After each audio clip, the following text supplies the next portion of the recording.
कहने को तो ये कहानी जापान की है, पर जापान इस कहानी का आखिरी छोर है। इसका पहला सिरा चेन्नई के शीशाचलम जंगल से शुरू होता है। इस घने जंगल के बीचों बीच लाल चंदन पाया जाता है, जो पूरी दुनिया में कहीं और नहीं मिलता। इस लाल चंदन की कीमत सोने से कम नहीं है और इसीलिए इस चंदन की इल्लीगल स्मगलिंग की जाती है। ट्रक्स और लॉरीज के थ्रू पहले चेन्नई से चाइना और फिर बाद में चाइना से समुद्र के रास्ते होते हुए ये चंदन सीधा जापान भेजा जाता है। जापान में लाल चंदन की बहुत ज्यादा डिमांड है। दरअसल जापान में शादियों के वक्त एक रिचुअल किया जाता है, जहां एक पति अपनी पत्नी को लाल चंदन की लकड़ी से बना बेशकीमती वॉयलिन गिफ्ट करता है। इस छोटे से वॉयलिन की कीमत लगभग 8 लाख रुपए होती है। पूरी कहानी चेन्नई में पाए जाने वाले लाल चंदन की इल्लीगल स्मगलिंग के बारे में है, जहां हमारा प्रोटैगनिस्ट पुष्पा सड़क से महल तक का रास्ता तय करता है। आइए जानते हैं कैसे। लेकिन उससे पहले जितने भी लोग ये वीडियो देख रहे हैं, प्लीज सब्सक्राइब आवर चैनल, ताकि आपको हॉलीवुड से लेकर साउथ तक की मूवीज और वेब सीरीज का एक्सप्लेनेशन मिलता रहे।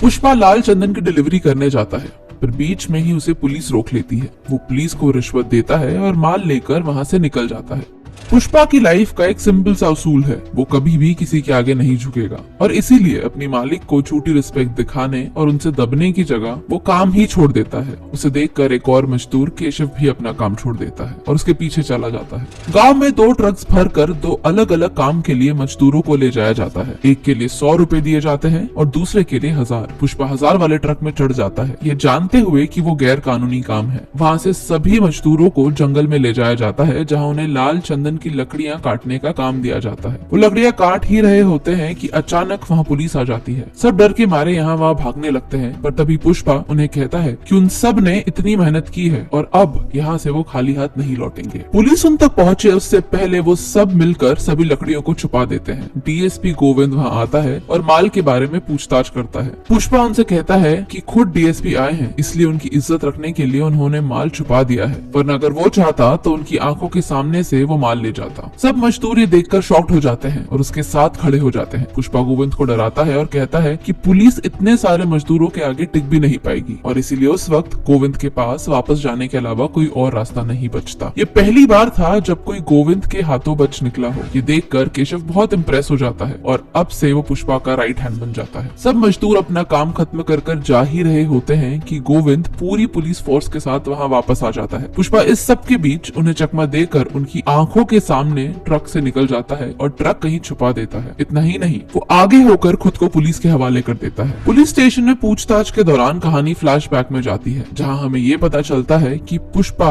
गांव के एक बड़े आदमी मुलेटी वेंकट रमन का नाजायज बेटा है। वेंकट रमन पहले से ही शादीशुदा था, पर वो पुष्पा की माँ से बहुत प्यार करता था। बचपन में ही उसके पिता की मौत हो गई थी और उनके जाने के बाद पुष्पा के सौतेले भाई ने उसे और उसकी माँ को परेशान करना शुरू कर दिया था, क्योंकि वो नहीं चाहता था कि पुष्पा के नाम के आगे उसके पिता का नाम लगे। आगे माल का पता लगाने के लिए उसके मालिक पुष्पा से मिलने पुलिस स्टेशन आते हैं। पुष्पा के नए बॉस का नाम है रेड्डी। ये 3 भाई हैं, कोंडा रेड्डी, चक्का रेड्डी और जॉली रेड्डी। कोंडा रेड्डी स्मगलिंग सिंडिकेट का एक मेन हिस्सा है, जो पूरे धंधे को सुपरवाइज करता है। चक्का रेड्डी पूरे बिजनेस को संभालता है और जॉली, जो सबसे छोटा भाई है, कहने को तो बिजनेस का हिस्सा है, पर उसका पूरा टाइम सिर्फ शराब और लड़कियों के पीछे ही गुजरता है। उसकी नजर जिस भी लड़की पर पड़ जाती है वो उसे नहीं छोड़ता। चक्का जॉली के साथ पुष्पा से मिलने पुलिस स्टेशन आता है और उसे माल के बारे में पूछता है, और साथ ही ये भी कि पुलिस की इतनी मार खाने के बाद भी उसने आखिर अपना मुंह क्यों नहीं खोला। पुष्पा उसे कहता है कि पुलिस को माल के बारे में बताकर उसका कोई फायदा नहीं होता और इसीलिए वो माल की जानकारी के बदले 5 लाख रुपए की मांग करता है, साथ ही पुलिस से रिहाई भी। चक्का मान जाता है और पुष्पा उन्हें माल लौटा देता है। जॉली माल मिलने के बाद पुष्पा की बेइज्जती करके उसे कार से उतार देता है। कहता है कि वो अपनी औकात की गाड़ी से वापस घर जाए। पुष्पा तुरंत उस 5 लाख रुपए से एक कार खरीद लेता है और उसी कार से जॉली रेड्डी के सामने आता है। कोंडा रेड्डी ने मजदूरों की एक मीटिंग बुलाई होती है, जहां पुष्पा भी आता है। सब मजदूर कोंडा को बोलते हैं कि जब से डीएसपी गोविंद आया है, लकड़ियों को काटने से लेकर उन्हें गोडाउन तक लाने में बहुत मुश्किल हो रही है। पुष्पा तभी कोंडा को कहता है कि उसके पास एक ऐसा प्लान है जिससे कोई भी ट्रक कभी भी पकड़ा नहीं जाएगा। वो ट्रक को बीच में से काट कर 2 हिस्सों में बांट देता है। नीचे चंदन रखा जाता है और फिर वेल्डिंग करके आधे हिस्से में दूध भरा जाता है, जिससे सबको ये लगे कि दूध का व्यापार किया जा रहा है। पुष्पा पहला ट्रक जैसे ही गोविंद गोविंद के चेक पॉइंट से क्लियर करवाता है कोंडा रेड्डी जक्का को बोलता है कि पूरा काम अब पुष्पा को सौंप दिया जाए और जक्का सिर्फ उसे सुपरवाइज करे। कोंडा पुष्पा को इसके बदले हर लोड के लिए 5 लाख रुपए ऑफर करता है, पर पुष्पा 4% की पार्टनरशिप मतलब 4 लाख रुपए की डिमांड करता है। वो केशव से कहता है कि उसे 1 लाख रुपए का नुकसान नहीं हुआ, बल्कि ऐसा करके अब वो कोंडा रेड्डी का पार्टनर बन गया है, क्योंकि इस वक्त पुष्पा का इंटरेस्ट पैसे कमाने से ज्यादा पार्टनरशिप करने में होता है। तेरे लिए अमेज़न पर मिलेगा रोज का सामान, तो आपने आज का खरीदा बन गया है, क्योंकि इस वक्त पुष्पा का इंटरेस्ट पैसे कमाने से ज्यादा पार्टनरशिप करने में होता है। आगे चल के पुष्पा को अपने साथ काम कर रहे एक मजदूर की बेटी श्रीवल्ली से प्यार हो जाता है। वो केशव के थ्रू इनडायरेक्टली उसे पटाने की कोशिश करता है, पर श्रीवल्ली उस पर बिल्कुल भी ध्यान नहीं देती। पर फिर भी केशव किसी तरह पुष्पा और श्रीवल्ली को 1-2 बार मिलवा ही देता है। इस दौरान गोविंद कोंडा रेड्डी के ट्रक को पकड़ लेता है। श्रीवल्ली के पिता के साथ एक और मजदूर पकड़ा जाता है। गोविंद दोनों से कहता है कि करीबन 200 करोड़ का माल चेन्नई से बाहर जाने वाला है, जो मंगल सीनू का है, और वो अपना माल कोंडा रेड्डी के गोडाउन पर रखने वाला है। अगर वो दोनों उसकी जानकारी गोविंद को दे देंगे तो न सिर्फ वो उन्हें छोड़ देगा, बल्कि रिवॉर्ड के रूप में 50 लाख रुपए भी देगा। श्रीवल्ली के पिता ये सोचते हैं कि उसकी शादी में ये पैसे काम आ जाएंगे, इसीलिए दोनों फिर पुलिस से मिल जाते हैं। चेन्नई में हो रही चंदन की स्मगलिंग का मेन हेड मंगल सीनू है। कोंडा रेड्डी जैसे बहुत सारे व्यापारी अपना अपना माल मंगल सीनू को बेचते हैं, और मंगल सीनू करीबन 15 चेक पॉइंट से क्लियर करवा कर ये माल मुर्गन नाम के एक इंसान तक चेन्नई में पहुंचाता है। मंगल सीनू कोंडा रेड्डी के गोडाउन में अपना माल रखवा देता है। माल गोडाउन से निकलवाने की पूरी जिम्मेदारी पुष्पा के ऊपर होती है, लेकिन पुष्पा के कहने पर भी माल गोडाउन से नहीं निकल पाता, क्योंकि जॉली रेड्डी उस रात एक लड़की को गोडाउन पर लेकर आ जाता है। ये बात श्रीवल्ली के पिता गोविंद को बता देते हैं, और वो पूरी पुलिस फोर्स के साथ गोडाउन के लिए निकल जाता है। पुष्पा को ये समझ आ जाता है कि अब चाह कर भी वो लोग माल को सड़क के रास्ते नहीं ले जा पाएंगे, तो वो सारा माल नदी में बहा देता है और केशव को बोलता है कि जाकर डैम का पानी रुकवा दे। इसीलिए पुलिस को गोडाउन पर कुछ नहीं मिलता। डैम की एक तरफ पूरा माल इकट्ठा हो जाता है और उसे वहां से पुष्पा निकलवा लेता है।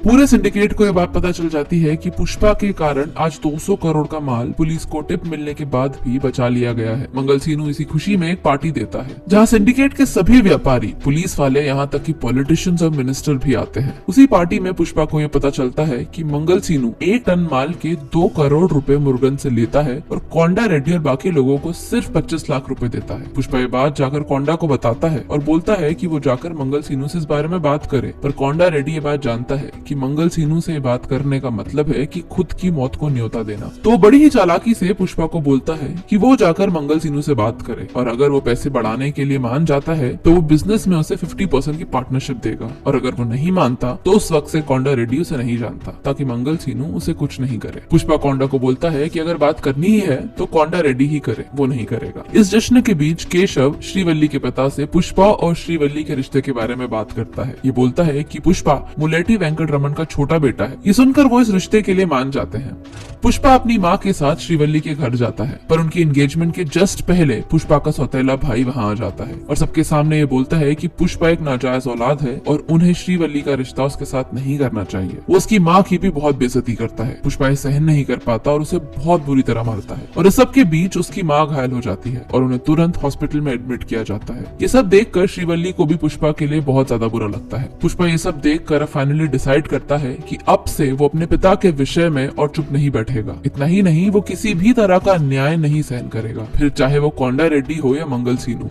वो वहाँ से सीधे मंगल सीनू के घर जाता है और उसे बोलता है कि अब से उसे 1 टन माल के बदले 25 लाख नहीं बल्कि 1 करोड़ रुपए चाहिए, वरना वो माल सीधे चेन्नई में मुर्गन को बेचेगा। ये पहली बार था जब किसी ने मंगल सीनू के खिलाफ आवाज उठाई थी। वो मंगल सीनू के फोन से ही मुर्गन को कॉल करता है और उसी के सामने मुर्गन से कहता है कि अब वो डायरेक्ट उससे चेन्नई में डील करेगा, अपना माल अब वो सीनू को नहीं बेचेगा। ये देखकर सब हैरान रह जाते हैं। मंगल सीनू के आदमियों की बुरी तरह पिटाई करके वो सीधे वहाँ से चेन्नई मुर्गन के पास माल लेके चला जाता है। वहाँ वो कोंडा रेड्डी को बोलता है कि 1 टन माल के बदले वो 1.5 करोड़ की डील कर रहा है। रेड्डी उसे जैसे ही हाँ बोलता है, पुष्पा से याद दिलाता है कि अब से वो 50% का पार्टनर है, तो माल का आधा हिस्सा अब से उसे मिलेगा। इस बीच जॉली रेड्डी को पता चल जाता है कि श्रीवल्ली के बाप ने ही उन्हें धोखा दिया था और पुलिस से मिल गए थे।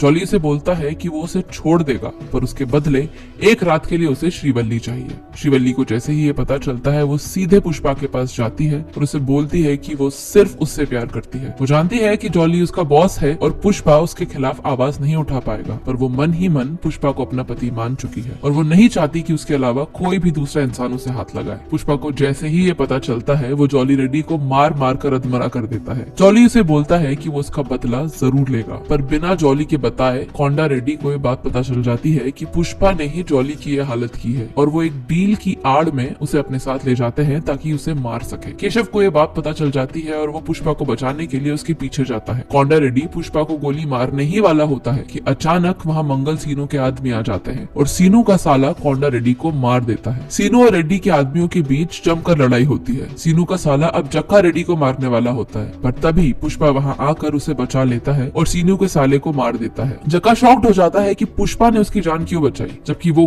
खुद उसे मारने वहाँ लाया था। पुष्पा बोलता है कि ये रेड्डी और उसके बीच की बात थी और आज भी जक्का उसका पार्टनर है, तो अगर कोई भी बाहर वाला उस पर हमला करेगा तो पुष्पा उसे जरूर बचाएगा। कोंडा रेड्डी के मरने के बाद पूरे सिंडिकेट में हलचल मच जाती है। मिनिस्टर खुद एक मीटिंग बुलाता है जहाँ उसे मंगल सीनू और रेड्डी के बीच हुई दुश्मनी के बारे में पता चलता है। पुष्पा मिनिस्टर को बताता है कि सीनू सिंडिकेट में सबको धोखा दे रहा है, 2 करोड़ के माल के बदले सिर्फ 25 लाख रुपए देता है। पुष्पा ये भी बोलता है कि सब व्यापारी अलग अलग पुलिस को रिश्वत देते हैं, अगर वो सब एक साथ हो जाए तो रिश्वत भी कम लगेगी और प्रॉफिट भी ज्यादा होगा। पूरी सिंडिकेट पुष्पा को सपोर्ट करती है, यहाँ तक कि जक्का रेड्डी मिनिस्टर को बोलता है कि पुष्पा के आने के बाद ही व्यापार बहुत ज्यादा बढ़ा है और अब उसे ही सिंडिकेट की कमान संभालनी चाहिए। मिनिस्टर पुष्पा को सिंडिकेट का हेड बना देता है और इस तरह पुष्पा अब पुष्पा से पुष्पा भाव बन जाता है। उसके सर पर मिनिस्टर का हाथ होता है और पुलिस उसकी जेब में, तो मंगल सीनू चाह कर भी उसका कुछ नहीं बिगाड़ पाता। रही बात जॉली रेड्डी की, तो वो व्हील चेयर पर सिर्फ बदले की कल्पना ही करता रहता है। इसी दौरान पुष्पा और श्रीवल्ली की शादी फिक्स हो जाती है। सब कुछ बहुत अच्छा चल रहा होता है। शहर में ऐसा कोई नहीं जो पुष्पा को छू भी पाए, पर तभी एंट्री होती है आईपीएस ऑफिसर भंवर सिंह शेखावत की। भंवर सिंह एक सेल्फ ऑब्सेस्ड ऑफिसर। वो आते ही मजदूरों को जंगल से उठा लेता है और 2 को गोली मारकर प्रेस में ये कहता है कि वो दोनों भाग गए हैं। पुष्पा को उसके आने की खबर लगती है और वो उससे मिलने पुलिस स्टेशन जाता है। अपनी शादी के कार्ड के साथ वो बैग भरकर रिश्वत भी ले जाता है। भंवर सिंह वहाँ सबके सामने पुष्पा को इंसल्ट करता है, बोलता है कि जो शर्ट उसने पहना है वो ब्रांडेड है और जो शर्ट पुष्पा ने पहना है उसका कोई नामो निशान नहीं। पुष्पा एक नाजायज औलाद है। इतना ही नहीं, वो पुष्पा से ये भी कहता है कि वो आज के बाद उसे सिर्फ सर कहकर ही एड्रेस करे। पुष्पा उस वक्त चुपचाप वहाँ से चला जाता है। आगे से जब भी वो भंवर सिंह से मिलता है तो उसे सर कहकर ही बुलाता है, उसे अच्छी दोस्ती भी कर लेता है। पर पुष्पा अपनी शादी के दिन भंवर सिंह को मिलने बुलवाता है, उसके साथ दारू पीता है और उसे याद दिलाता है कि कैसे वो दोनों मिले थे। भंवर सिंह उसे बोलता है कि पुरानी बातों को भूल जाने में ही भलाई है, पर पुष्पा उसे बोलता है कि अगर बात सिर्फ उसकी होती तो वो जाने देता। भंवर सिंह ने उस दिन उसकी माँ को इंसल्ट किया। वो चाहता तो उस दिन भी उसका जवाब दे सकता था, पर उस दिन उसने अपनी माँ से प्रॉमिस किया था और वो उनका दिल नहीं दुखाना चाहता था। वो उसे उसके सारे कपड़े उतारने को बोलता है और बोलता है